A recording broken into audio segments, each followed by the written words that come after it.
खरी कसौटी news channel के दर्शकों को केसी विष्णु का नमस्कार। खरी कसौटी में आज हम आपको दिखाएंगे कि मानव की उत्पत्ति कैसे हुई। मानव की उत्पत्ति मनु और शतरूपा से हुई, जिन्होंने 26,000 साल तक तपस्या की नैमिषारण्य जगह में। वहाँ की स्टोरी आपको दिखाएंगे। इसके बाद हम दिखाएंगे वेद व्यास, जिन्होंने 4 वेद, 6 शास्त्र और 18 पुराण लिखे।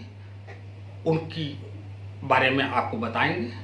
वहाँ की जगह नैमिषारण्य है उस पर। इसके बाद हम आपको बताएंगे पूरे प्रदेश में कांग्रेस के कार्यकर्ताओं ने प्रदर्शन किया। लखनऊ में भी ये प्रदर्शन हुआ। ये प्रदर्शन जो था वो पेट्रोल और डीजल की कीमतें लगातार जो बढ़ रही उसके खिलाफ था। हमने आपको पहले भी बताया था। इसके बाद हम आपको दिखाएंगे कि जो एसी ट्रेनें हैं उन्हें कोरोना वायरस के अनुकूल कैसे बनाया गया है, उस पर हमारी स्टोरी होगी। लेकिन हम जो चर्चा करेंगे वो पेट्रोल और डीजल की बढ़ी हुई कीमतों के बाद। अब आप देखें मनु और शतरूपा की कहानी, कैसे मानव की उत्पत्ति हुई। संसार के प्रथम पुरुष मनु और प्रथम स्त्री शतरूपा थी। इन्हीं प्रथम पुरुष और प्रथम नारी की संतानों से समस्त जनों की उत्पत्ति हुई। मनु की संतान होने के नाते लोग मनुष्य कहलाए। मानो उसे कहते हैं जिसमें जड़ और प्राण से कहीं ज़्यादा सक्रिय है मन। मनु और शतरूपा ने नैमिषारण्य नामक पवित्र तीर्थ में गोमती नदी के किनारे भी बहुत समय तक तपस्या की थी। मनु और शतरूपा से ही मनुष्यों की अनुपम सृष्टि की रचना हुई। मैं रवि के साथ मैं सरोज त्रिवेदी, खरी कसौटी न्यूज चैनल के लिए। यहाँ की महत्ता ये मनु और शतरूपा जी की तपोभूमि है। यहीं पर सृष्टि के प्रथम पुरुष स्वयंभू मनु, उनकी धर्मपत्नी शतरूपा जी ने 23,000 वर्ष तपस्या की। तब भगवान ब्रह्मा, विष्णु, शिव ने दर्शन दिया। अंत में भगवान श्री सीताराम जी यहाँ उन्हें दर्शन दिया और यहीं पर स्वयंभू मनु ने भगवान से पुत्र के रूप में उन्हें मांगा कि आप सृष्टि के प्रारंभ में आप स्वयं पधारें, आपसे ही मानव का प्रारंभ हो। तब भगवान राम ने कहा मैं प्रथम नहीं आ सकता हूँ, अतः मैं तुम्हें तुम्हारे दूसरे जन्म में प्राप्त होऊंगा, जब आप दशरथ और कौशल्या के रूप में जन्म लेंगे। अतः अब आप सृष्टि का प्रारंभ करें। तब महाराज मनु ने कहा यदि आप पहले नहीं आ सकते तो आप अनुमति प्रदान करो, मैं आपके जैसा मैं पुरुष का निर्माण कर सकूं। तब राम ने अनुमति प्रदान की तो राम के जैसा महाराज मनु ने पुरुष को बनाया, सीता के जैसे कन्या को जन्म दिया। उसका नाम, कन्या का नाम देवहूति रखा और उस पुरुष का नाम उत्तानपाद रखा।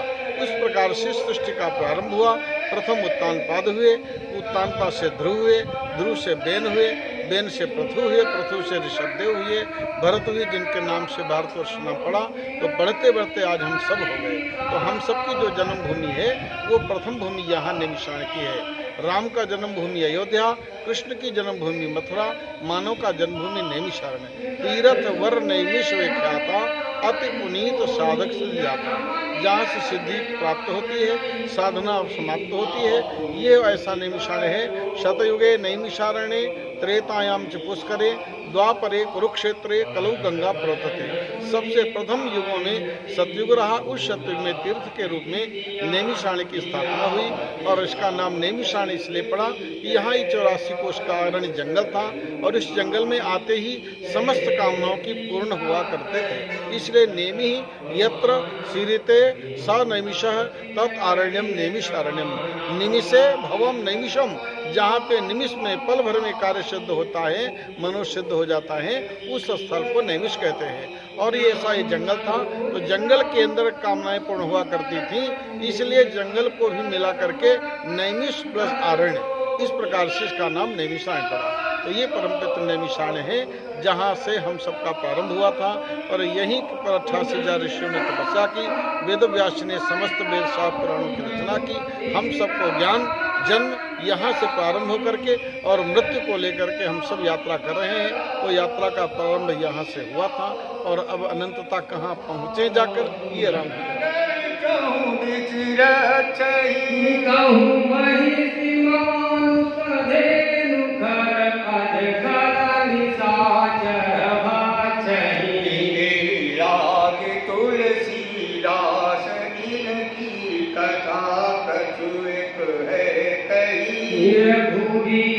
सरती रथ शरीर क्या की गति सही है सही पूर्ण कवारे देखबो कवि मन कीन विचार।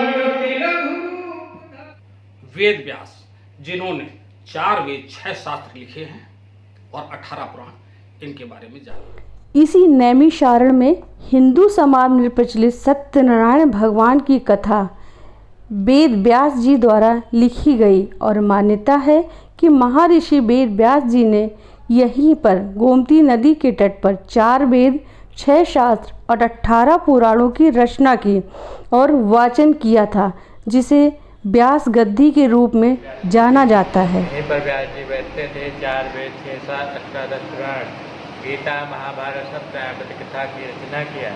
इसके बाद अपने शिष्यों को ज्ञान दिया। जैमिनी, इंगिरा, वैशंपायन, बैल महर्षि को एक वेदों का ज्ञान दिया।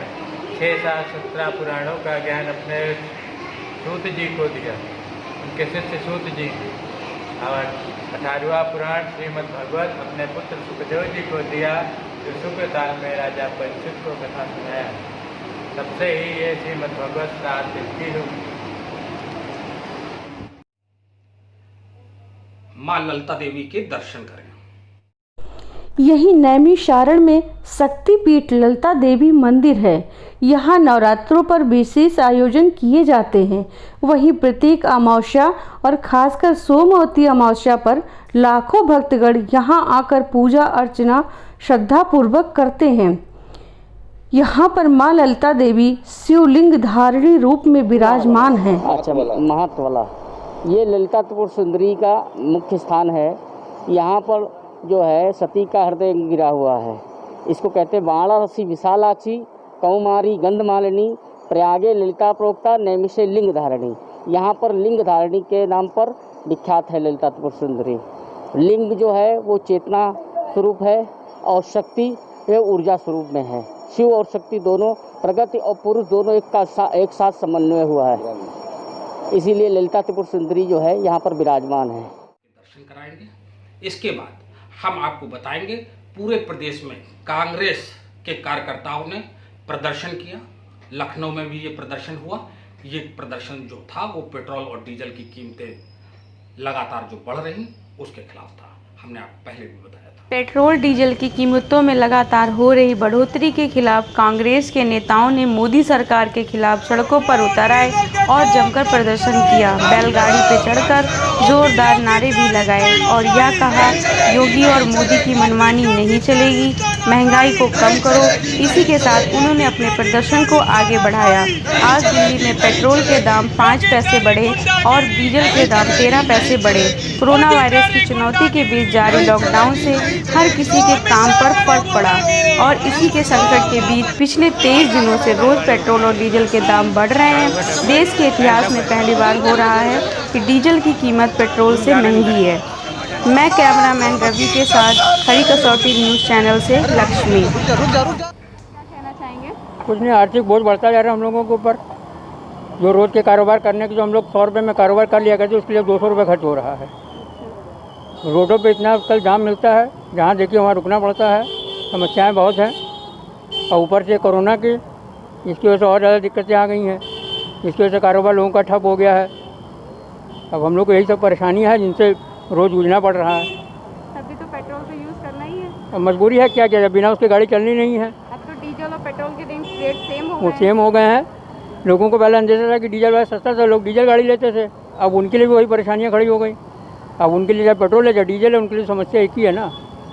पहले उसमें थोड़ी बचत होती थी, वो ख़त्म हो गई।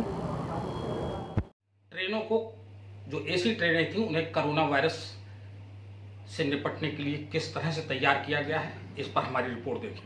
रेलवे ने कोरोना के बढ़ते मामलों को देखते हुए ट्रेनों में बड़े बदलाव किए। रेलवे की एसी ट्रेन के डिब्बों में अब ऑपरेशन थिएटर की तरह ताज़ी हवा मिलेगी, जिससे संक्रमण को फैलने से रोका जा सके। पहले इन एसी के ट्रेन में हर 6 घंटे से 8 बार हवा बदली जाती थी। डिब्बों में छोड़ी जाने वाली 80% हवा पुनः प्रचालित होती है, जिससे बोगी जल्दी ठंडी हो जाती है और 20% ही ताज़ी हवा मिलती है। अधिकारियों ने बताया कि रेलवे ने सेंट्रलाइज एसी का तापमान भी समान 23 डिग्री सेल्सियस से बढ़ाकर 25 डिग्री सेल्सियस कर दिया है, क्योंकि अब यात्रियों को ट्रेन में चादरें नहीं मिलेंगी। कोरोना संक्रमण को देखते हुए इन दिनों रेलवे के एसी डिब्बे में मिलने वाले चादर, तकिया और कंबल की सुविधाएं बंद कर दी है। सुविधाएं इसलिए बंद की गई हैं क्योंकि कंबल और चादरों की सफाई नहीं हो पा रही है, जिससे संक्रमण फैलने की आशंका ज़्यादा है, इसलिए सुविधाएं बंद कर दी गई हैं। मैं खरी कसौटी न्यूज़ चैनल से लक्ष्मी। हम चर्चा कर रहे हैं पेट्रोल और डीजल की कीमतें आज भी बढ़ी हैं। पेट्रोल की कीमतें 5 पैसे दिल्ली में बढ़ी हैं और 18 पैसे डीजल की कीमत बढ़ी है। हमने हमेशा कहा कि डीजल हमारी अर्थव्यवस्था पर सीधा असर डालता है।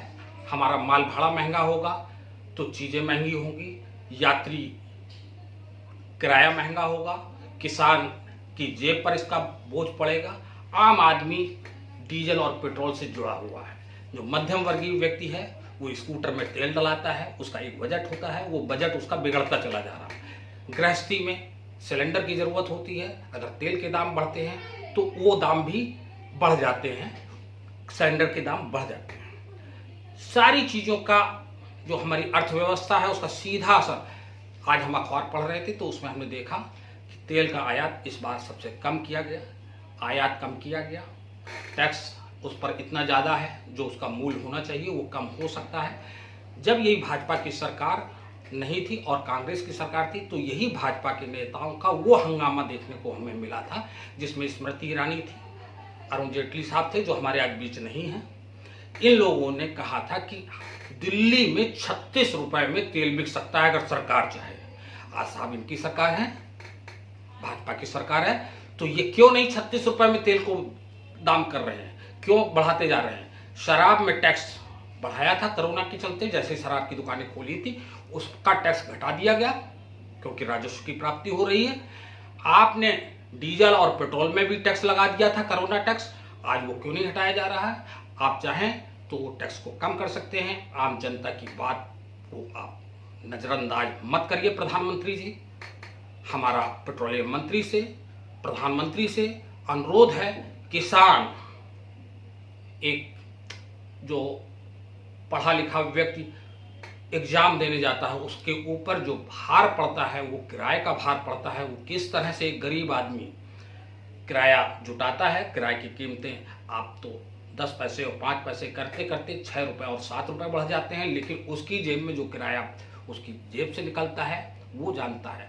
तमाम बच्चे हमारे ऐसे हैं जो टॉप करते हैं, वो गांव से आते हैं, शहर से नहीं आते। वो बड़े आदमियों के बच्चे नहीं होते, वो गांव के, किसान के, गरीब के, रिक्शे वाले के बच्चे होते हैं जो अपनी मेहनत पर, अपनी दम पर झंडा गाड़ते हैं। प्रधानमंत्री जी, आप भी उन्हीं के बीच के एक व्यक्ति हैं, आप उनका दर्द बहुत अच्छे ढंग से समझ सकते हैं। मेरा अनुरोध है कि इनकी कीमतों पर पुनर्विचार करें। हमने इससे पहले भी कहा था कि 29 तारीख को कांग्रेस का धरना है, आप इसे विफल बनाने के लिए इसकी कीमतें न बढ़ाएं, लेकिन आज जो कीमत बढ़ गई है ये अत्यंत दुख की बात है। मुझे लगता है कि हमारी बात को अगर प्रधानमंत्री कार्यालय सुन रहा है या प्रधानमंत्री के जो नज़दीकी लोग सुन रहे हैं उसको पहुंचाएं और पेट्रोल और डीजल की कीमतें कम करने का प्रयास करें, जो कर सकते हैं, जो आपके हाथ में है। आज सत्ता की लड़ाई तो आप लोग लड़ रहे हैं कि कांग्रेस आप पर आरोप लगा रही भाजपा पर, और भाजपा लगा रही कि राजीव फाउंडेशन ने ये लिया, कांग्रेस लगा रही कि पीएम केयर फंड में इतना पैसा आ गया।